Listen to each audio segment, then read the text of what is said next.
Bonjour mes frères et sœurs, bienvenue dans Shama au quotidien. Aujourd'hui nous lisons Marc chapitre 14 versets 32 à 42 sous le thème « La prière dans le jardin de Gethsémani ». Jésus emmena les 11 disciples et quelques autres personnes, dont peut-être Marc, au jardin de Gethsémani. Il laissa ensuite la plupart d'entre eux derrière lui, n'emmenant que Pierre, Jacques et Jean un peu plus loin dans le jardin. Après avoir laissé ses 3 disciples, il alla plus profondément dans le jardin pour prier seul. Le contenu de la prière de Jésus peut être discerné dans les paroles sincères qu'il a partagées avec ses 3 disciples les plus proches, dans les versets 33 et 34. Il prit avec lui Pierre, Jacques et Jean. Il commença à être envahi par la crainte et l'angoisse le saisit. Il leur dit : « Je suis accablé de tristesse, à en mourir. Restez ici et veillez. » Jésus s'est retiré seul au fond du jardin pour affronter et gérer ses émotions devant le Père, trouvant ainsi la force d'endurer la souffrance de la croix le lendemain. Il y a là une leçon précieuse à retenir. Lorsque nous sommes submergés par nos émotions, nous pouvons nous confier à d'autres, tout comme Jésus l'a fait avec ses 3 disciples les plus proches. Mais surtout, la véritable méthode pour gérer nos émotions afin d'affronter les difficultés et les épreuves consiste à les partager avec notre Père céleste.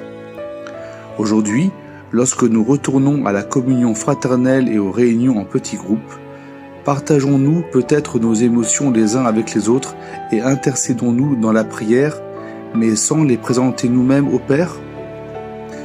Deuxièmement, après avoir répété 3 fois la même prière, Jésus a trouvé la force d'affronter et d'endurer tout ce qui allait arriver. Il est ensuite retourné vers les 3 disciples qui s'étaient endormis, prononçant une phrase clé au verset 42.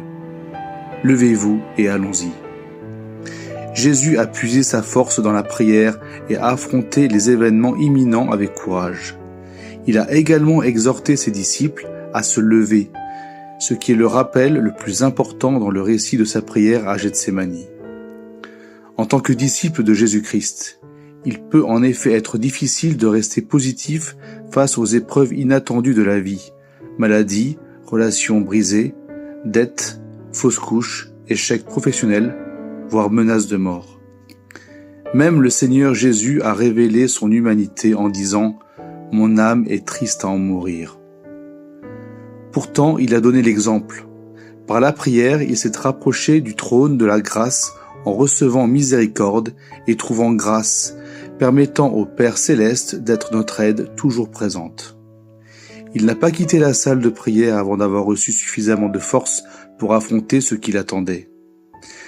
Nous devons donc nous lever, tout comme Jésus l'a fait. Sinon, nous risquons de nous endormir comme ses disciples qui n'étaient pas encore remplis du Saint-Esprit. Prions ensemble. Cher Père céleste, je reconnais ma faible foi, qui s'appuie sur le visible, ce qui a entravé ma croissance spirituelle et ma foi face aux luttes et aux menaces de la vie. Père céleste, aide-moi à apprendre à ne pas quitter la salle de prière qu'après avoir reçu la force par la prière. Que la puissance de la résurrection du Christ se manifeste dans ma vie, me permettant de devenir un témoin glorieux de ton Fils bien-aimé sur terre. Je prie cela au nom victorieux de notre Seigneur Jésus-Christ. Amen.